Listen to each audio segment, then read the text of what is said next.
देव्या कवच। ओम चंडिका देवी को नमस्कार है। मार्कंडेय जी ने कहा, पितामह, जो इस संसार में परम गोपनीय तथा मनुष्य की सब ओर से प्रकार से रक्षा करने वाला है, जो अब तक आपने किसी दूसरे के सामने प्रकट नहीं किया हो, ऐसा कोई साधन मुझे बताइए। ब्रह्मा जी बोले, ब्राह्मण, ऐसा साधन तो एक देवी का ही कवच ही है, जो गोपनीय से भी परम गोपनीय, पवित्र तथा संपूर्ण प्राणियों का उपकार करने वाला है। महामुनि उसे श्रवण करे। देवी की 9 मूर्तियां हैं, जिन्हें 9 दुर्गा कहते हैं। उनके पृथक पृथक नाम बतलाए गए हैं। प्रथम नाम शैलपुत्री गिरिराज हिमालय की पुत्री पार्वती देवी है। दूसरी मूर्ति का नाम ब्रह्मचारिणी सचिदानंद में ब्रह्मा स्वरूप की प्राप्ति कराना जिनका स्वभाव है, वो ब्रह्मचारिणी है। तीसरा स्वरूप चंद्रघंटा आहादकारी चंद्रमा जिनकी घंटा में स्थित है, उन देवी का नाम चंद्रघंटा नाम से प्रसिद्ध है। चौथी मूर्ति का नाम कुष्मांडा सा कुष्मांडा अर्थात त्रिवृत्त तापयुक्त संसार जिनके उदर में स्थित है, वे भगवती कुष्मांडा कहलाती है। पांचवी ध्रुव का नाम स्कंद माता, छंदो श्रुति के अनुसार भगवती शक्ति से उत्पन्न हुए सनंत कुमार को का नाम स्कंद है। उनकी माता होने से वह स्कंद माता कहलाती है। देवी की 6 रूपों कात्यायनी, देवताओं के कार्य सिद्ध करने के लिए देवी महर्षि कात्यायनी के आश्रम में प्रकट हुई और महर्षि ने उन्हें अपनी कन्या माना, इसीलिए कात्यायनी नाम से उनकी प्रसिद्धि होती है। सातवां काल रात्रि, सबको मारने वाले काल की भी रात्रि, विनाशिका होने से उनका नाम काल रात्रि है। और 8वां स्वरूप महागौरी है। इन्होंने तपस्या द्वारा महान गौरव वन प्राप्त किया था, अतः यह महागौरी कहलाई नाम से प्रसिद्ध है। 9वीं ध्रुव का नाम सिद्धिदात्री, सिद्धि अर्थात मोक्ष को देने से उनका नाम सिद्धिदात्री है।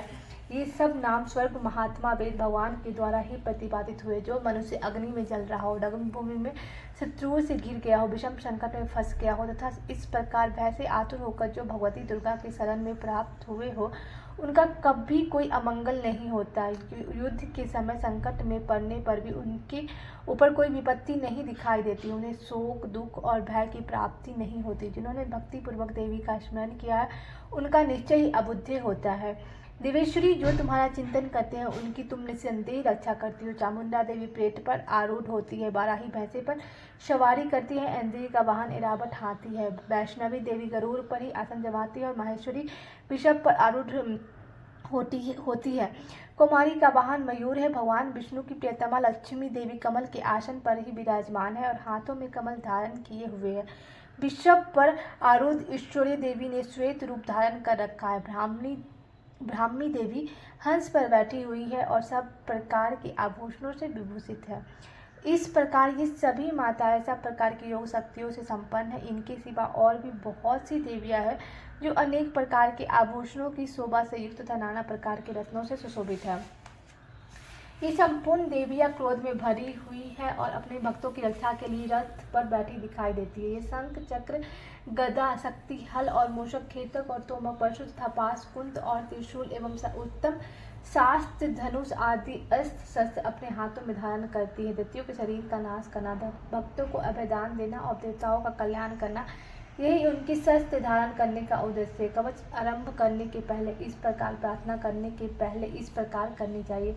महान रौद्र रूप, अत्यंत घोर पराक्रम, महान बल और महान उत्साह देने वाली देवी, तुम महान भय का नाश करने वाली हो, तुम्हें नमस्कार है। तुम्हारी ओर देखना भी कठिन है। शत्रुओं का भय बढ़ाने वाली जगदम्बिके, मेरी रक्षा करो।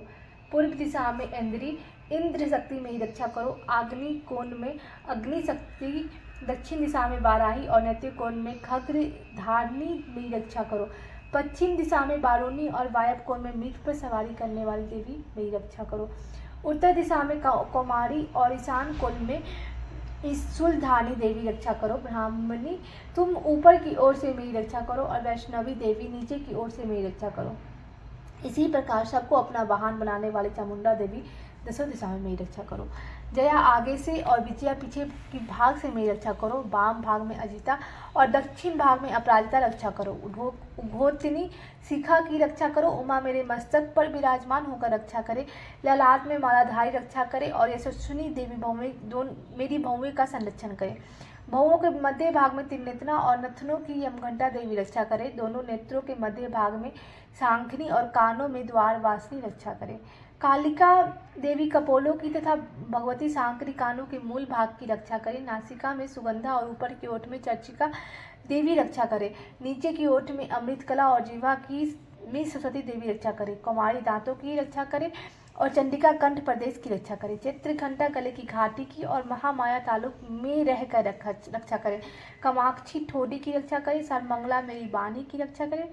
भद्रकाली ग्रीवा में और धनुषधरी पृष्ठवंश मेरुदंड में रहकर रक्षा करे। कंठ के बाहरी भाग में नीलग्रीवा और कंठ के नली में नलकुबरी रक्षा करे। दोनों कंधों में खगृगिनी और मेरी दोनों भुजाओं में वज्रधानी रक्षा करे। दोनों हाथों में दंडिनी और अंगुलियों में अंबिका रक्षा करे। सुलेश्वरी नखों की रक्षा करे। कुरेशी कुची पेट में रहकर रक्षा करे। महादेवी दोनों स्तनों की और शोक विनाशिनी देवी मेरे मन की रक्षा करे। ललिता देवी हृदय में और शूलधानी उदर में रक्षा करे। नाभि कामिनी और गुहा भाग में गुहेश्वरी रक्षा करे। पुतना और कामिका लिंग की। महिषवाहिनी गुदा की रक्षा करे। भगवती काटी भाग में और विंध्यवासिनी घुटनों की रक्षा करे।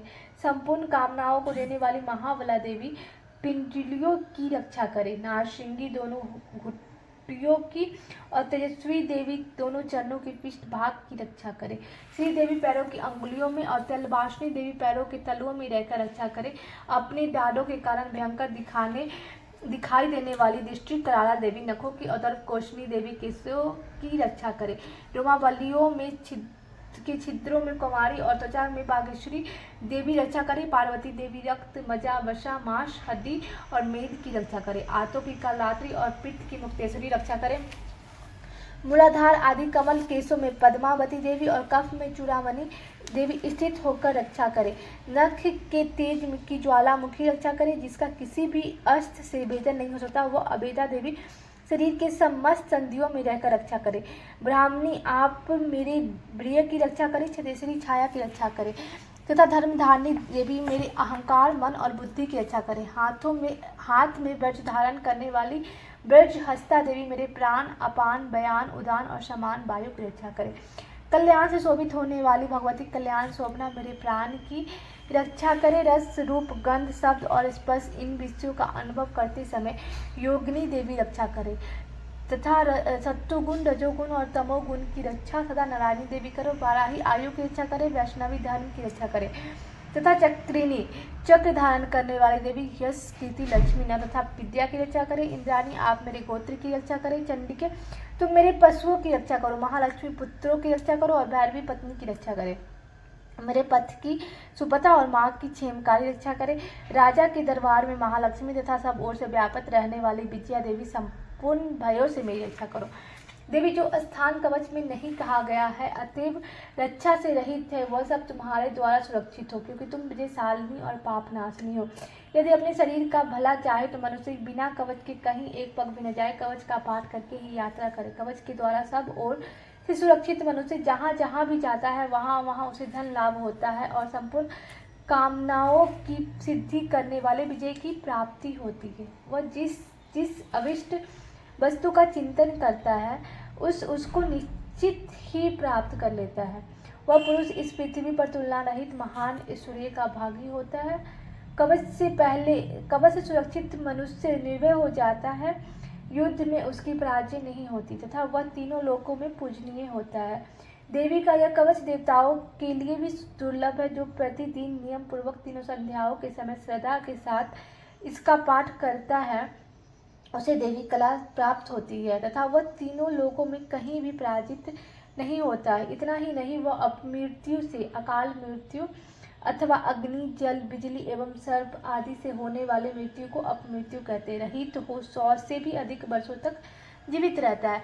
मकड़ी चेचक और कोढ़ आदि संपूर्ण व्याधियां नष्ट हो जाती है। कनेर भाम अफीम धतुरे आदि का स्थावर विष सांप और बिच्छू आदि से के काटने से चढ़ा हुआ जंगम विष और तथा अहिफेन और तेल के संयोग आदि से बनने वाला कृत्रिम विष ये सभी प्रकार के विष दूर हो जाते हैं। उनका कोई असर नहीं होता।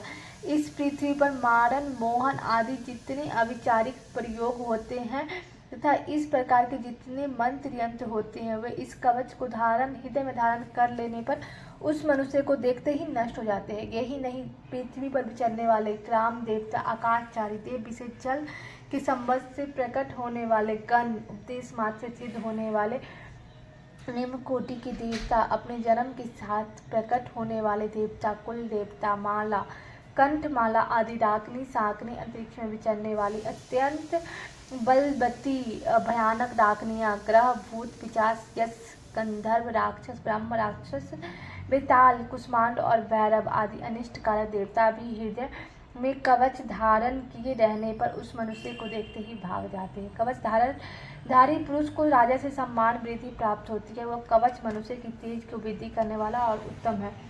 कवच का पाठ करने वाला पुरुष अपनी कीर्ति से विभूषित भूतल पर अपने सुयश के साथ साथ वृद्धि को प्राप्त होता है। जो पहले कवच का पाठ करके उसके बाद सप्तशती चंडी का पाठ करता है, उसकी जब तक वन, पर्वत और कानों सहित यह पृथ्वी टिकी रहती है तब तक यहाँ पुत्र, पौत्र आदि संतान परंपरा बनी रहती है। फिर देह का अंत होने पर वह पुरुष भगवती महामाया के प्रसाद से उस नित्य परम पद को प्राप्त होता है, जो देवताओं के लिए भी दुर्लभ है। वह सुंदर दिव्य रूप धारण करता है और कल्याण में सिद्ध के साथ आनंद का भागी होता है। देवी कवच संपूर्ण।